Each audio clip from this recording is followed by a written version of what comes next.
and it's the place that I miss most when I'm not there.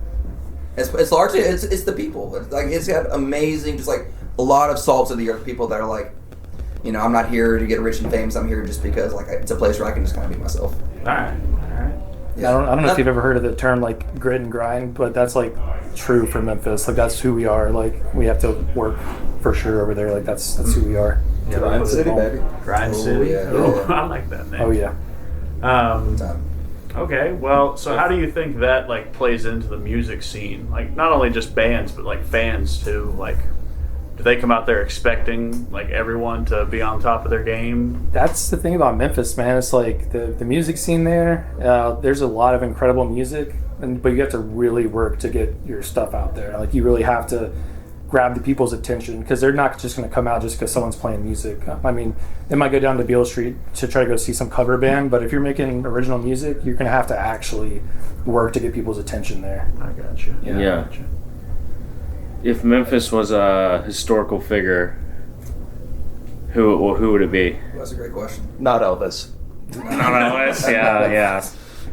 That'd be too easy. Yeah, you can't say that. Yeah. I mean, is it like I want to say it'd be somebody from Memphis, but I don't know. I feel like there's some people who aren't from Memphis that would exemplify it better, honestly. But I don't know. I'd have to think about that for a while. Yeah, that one's honestly a tough question. I feel like there's a lot of people that definitely, like, whenever you say Memphis, that's who you think of, like Elvis, but... You know who I would say, honestly? Howlin' Wolf.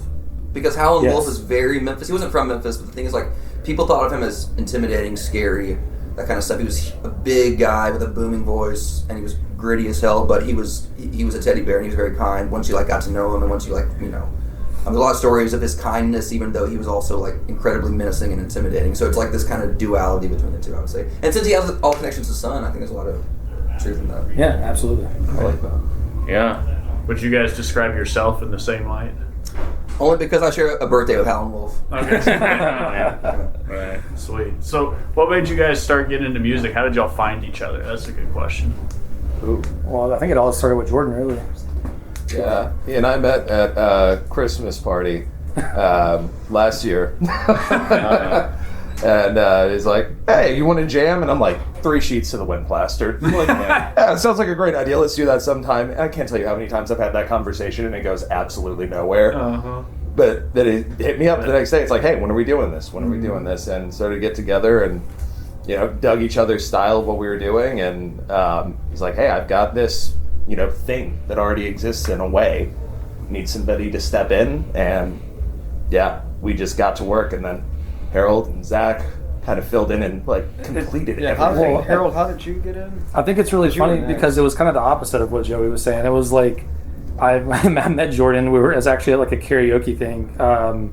And we were just talking about music, talking about Memphis, talking about how much we loved it and stuff. Because I'm still relatively new to Memphis. I've only lived there for 5 years, but like it's my home now. Sure. I literally have like a tattoo on my calf. I'm like, dude, this is my place now. Mm-hmm. But yeah, man, like we were just talking about that kind of stuff, and he was like, dude, we need to get together and play some music. And I was like, yeah, man, I play a lot of different instruments. Like let's do it. And a couple of like weeks went by and I hadn't heard from him, and I was like, damn, what the hell, dude? Like this is crazy. He was like, let's hang out, let's jam, and all of a sudden I didn't hear anything from him. But then a couple of days later, he was just like, hey, actually, you play bass, right? And I was like, yeah, actually, that was like the first instrument I ever played. And he was like, cool, come over to the house, I have another friend. And we like jammed for the first time with like no drums, and it was like awesome. I was like, dude, this is fucking great. Like, and I was already playing other projects, and I was like, dude, yeah, this is awesome. I love this.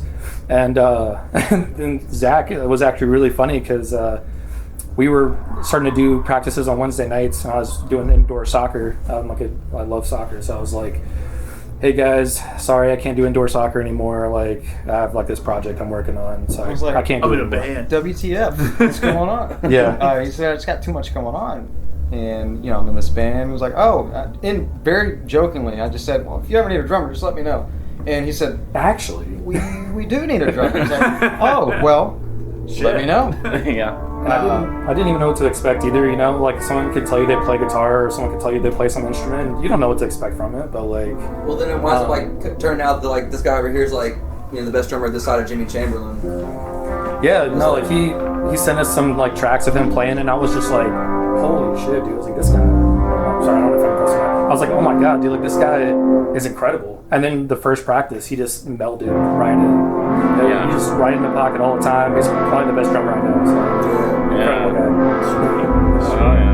So if you guys could give a piece of advice to all the people that are just starting out, they love music, but maybe they don't have connections enough for a band, what would your advice be to those people just getting started? Just play. Yeah, put yourself out there. Yeah, definitely when you're first starting, just anytime somebody says, do you want to play, say yes. The answer should always be yes.